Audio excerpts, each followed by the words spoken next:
कभी कभी हमें लगता है यार चलो सोशल मीडिया यूज कर लेते हैं, क्या ही हो जाएगा। बट मेरे हिसाब से सोशल मीडिया कोई एंटरटेनमेंट इंडस्ट्री नहीं है। ये एक बिहेवियरल कंडीशनिंग सिस्टम है। बेसिकली इसका मकसद है कि भाई लोगों का बिहेवियर चेंज करना। इसका प्रोडक्ट कोई वीडियो या रील नहीं है, प्रोडक्ट है तुम्हारी अटेंशन, और इसकी करेंसी है तुम्हारा टाइम और तुम्हारी एंगेजमेंट। प्लेटफॉर्म्स का गोल तुम्हें खुश करना नहीं है, गोल है कि तुम उस ऐप से बाहर ही मत निकलो। Infinite scrolling, auto play, notifications, ये कन्वीनियंस के लिए तो कतई नहीं बने। ये बस इसीलिए बने हैं कि इन ऐप से बाहर निकलना और मुश्किल लगे। और जब अटेंशन ही प्रोडक्ट बन जाए तो फिर कंपैरिजन शुरू होता है। रोज दूसरों की परफेक्टली एडिटेड लाइफ देखते देखते हमारा दिमाग उसे रियलिटी समझ लेता है। हम अपनी नॉर्मल लाइफ, अच्छी खासी लाइफ को कंपेयर करते हैं किसी और के बेस्ट क्यूरेटेड मोमेंट से। अपनी बिहाइंड द सीन्स कंपेयर करते हैं उनकी हाईलाइटेड रील से। उसका रिजल्ट होता है इनसिक्योरिटी, जेलेसी और FOMO, the fear of missing out. किसी ने सिर्फ वेकेशन की फोटो डाली, तुम्हें लगता है कि उसकी पूरी लाइफ, वाह, पूरी लाइफ ही वेकेशन है। रियलिटी और इंटरनेट की रियलिटी में बहुत डिफरेंस है। लेकिन कंपैरिजन से भी डेंजरस एक और ट्रैप है। जब तुम किसी और को सक्सेसफुल देखते हो या एक्साइटिंग चीजें करते हुए देखते हो तो तुम्हारा ब्रेन डोपामिन रिलीज करता है। बिल्कुल वैसे ही फील होता है कि वो एक्टिविटी या वो अचीवमेंट वो तुम्हारी ही है। अब प्रॉब्लम यहां पैदा होती है कि भाई चलो अचीवमेंट हो गई, रिवॉर्ड भी मिल गया, तो मैं मेहनत क्यों करूं, एफर्ट क्यों डालूं।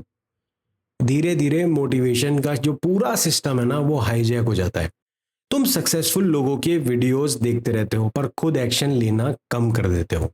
जिम के मोटिवेशन वीडियोस देखते देखते ही तुम्हारा वर्कआउट हो जाता है, तुम्हें जिम जाने की जरूरत ही नहीं है। और धीरे धीरे सिर्फ मोटिवेशन ही नहीं, तुम्हारी असली पहचान, आइडेंटिटी भी बदलने लगती है। इंसान नेचुरली ट्राइब का हिस्सा बनना चाहता है। इसी वजह से हम ट्रेंडिंग ओपिनियंस, पॉपुलर बज़वर्ड्स बिना सोचे अडॉप्ट कर लेते हैं कि वो क्या है। जब एल्गोरिदम डिसाइड करता है कि तुम क्या देखोगे, धीरे धीरे वही डिसाइड करता है कि तुम क्या सोचोगे। फिर ओरिजिनलिटी खत्म। हम अपनी लैंग्वेज नहीं बोलते, इंटरनेट की भाषा का प्रयोग करते हैं क्योंकि हमें सिर्फ फिट होना है, ब्लेंड इन होना है।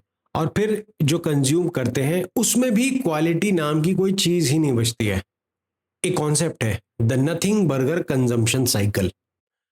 बहुत सारा कंटेंट ना ना तो एजुकेट करता है ना लाइफ इंप्रूव करता है, बस कंज्यूम होने लगता है। फिर भी लोग देखते रहते हैं क्योंकि उन्हें लगता है और कोई ऑप्शन ही क्या है, क्या ही कर लेंगे हम। ये माइंडलेस कंजम्पशन फोकस और अटेंशन स्पैन को धीरे धीरे डिस्ट्रॉय कर रहा है।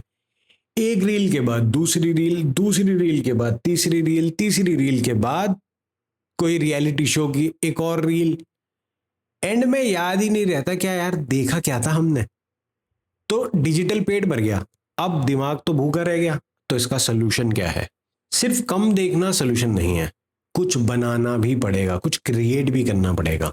अगर 1 घंटा कंज्यूम किया है तो कम से कम 1 घंटा क्रिएट भी करो। सिर्फ कंज्यूम करना बहुत आसान है, पर जब बात आती है कुछ क्रिएट करने की तो वहां मेहनत लगती है। कुछ क्रिएट करना ब्रेन को काम करने पर मजबूर कर देता है। और सिर्फ इंफॉर्मेशन लेना इनफ नहीं है, कुछ बनाना बहुत जरूरी है। जरूरी नहीं कि तुम कंटेंट ही बनाओ, कुछ भी क्रिएट कर सकते हो। और क्रिएशन का मतलब वायरल होना तो बिल्कुल नहीं है। हर क्रिएशन पब्लिक होना भी जरूरी नहीं है। मान लो तुम जर्नल लिखते हो, तुम्हें शौक है अपने विचार लिखने का। तुम पेंटिंग करते हो, वो भी क्रिएशन है। तुम सॉफ्टवेयर लिखते हो, वो भी क्रिएशन है।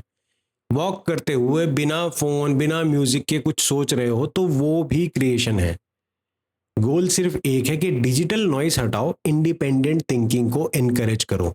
क्योंकि इंटरनेट हमेशा तुम्हारी हर बात से अग्री करने वाले लोग ढूंढ लेगा, और वही मेन प्रॉब्लम है। इंटरनेट पर हर बिलीफ के लिए वैलिडेशन मिल जाएगी, चाहे वो बिलीफ कितना भी नेगेटिव, कितना भी फुद्दू हो।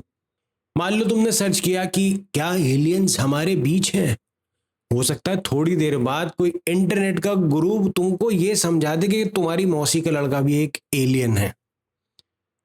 अगर ग्रोथ के बजाय सिर्फ वैलिडेशन मिलती रहे तो इंसान कभी इंप्रूव नहीं करता। असली स्ट्रेंथ तब आती है जब तुम खुद डिसाइड करते हो कि क्या सही है और क्या गलत है। हर डिसीजन के लिए इंटरनेट की परमिशन की जरूरत नहीं होनी चाहिए। इंडिपेंडेंट थिंकिंग को और स्ट्रांग बनाने का एक पावरफुल तरीका है बुक्स, स्पेशली चैलेंजिंग और थॉट प्रोवोकिंग बुक्स जो होती है ना, अटेंशन स्पैन को रीबिल्ड करती हैं, क्रिटिकल थिंकिंग इंप्रूव करती हैं, कॉम्प्लेक्स कैरेक्टर्स को समझने से एम्पैथी डेवलप होती है, और सबसे इंपॉर्टेंट, बुक्स याद दिलाती हैं कि लाइफ में स्ट्रगल नॉर्मल है। कोई ऐसी चीज नहीं है कि अगर स्ट्रगल हो रही है तो बहुत ज्यादा दिक्कत है, स्ट्रगल नॉर्मल है। असली ग्रोथ में टाइम और मेहनत लगती है, लेकिन प्रॉब्लम सिर्फ नॉलेज की नहीं है। विल पावर की ये जो बैटल है ना, ये बहुत अनफेयर है। तुम सिर्फ एक ऐप से नहीं लड़ रहे, तुम उन एल्गोरिदम से लड़ रहे हो जो टॉप साइकोलॉजिस्ट और इंजीनियर्स ने एडिक्शन मैक्सिमाइज करने के लिए डिजाइन की है। सिर्फ विल पावर से स्क्रॉलिंग रोकना बहुत मुश्किल है, मैंने खुद ट्राई किया है।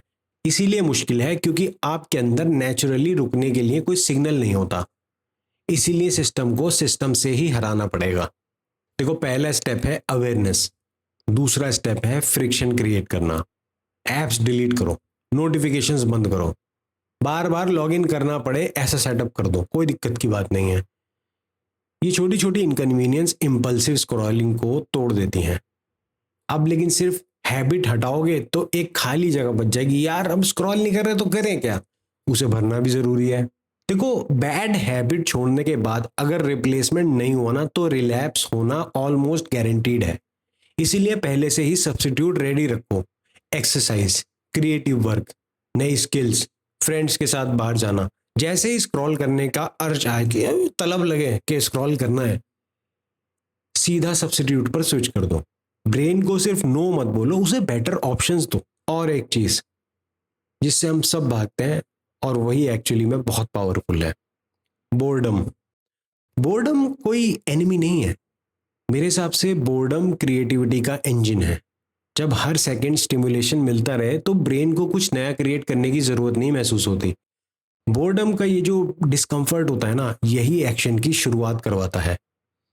इसीलिए थोड़ा बोर होना सीखो, और जब ये सब कंबाइन होता है तब प्रायोरिटीज चेंज होने लगती हैं।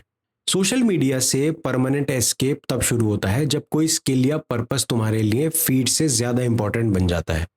जब तुम किसी एक चीज में जेन्युइनली सक्सेसफुल होना चाहते हो, सोशल मीडिया उतना एक्साइटिंग नहीं लगता है। फीड वही रहेगी, एल्गोरिदम भी वही रहेगा, फुद्दू इन्फ्लुएंसर्स भी वही रहेंगे, बस तुम्हारी प्रायोरिटीज बदल जाएंगी। और शायद वही असली फ्रीडम है। मेरे हिसाब से प्रॉब्लम सोशल मीडिया नहीं है। प्रॉब्लम तब शुरू होती है जब सोशल मीडिया तुम्हारी थिंकिंग, मोटिवेशन और आइडेंटिटी को कंट्रोल करने लगती है।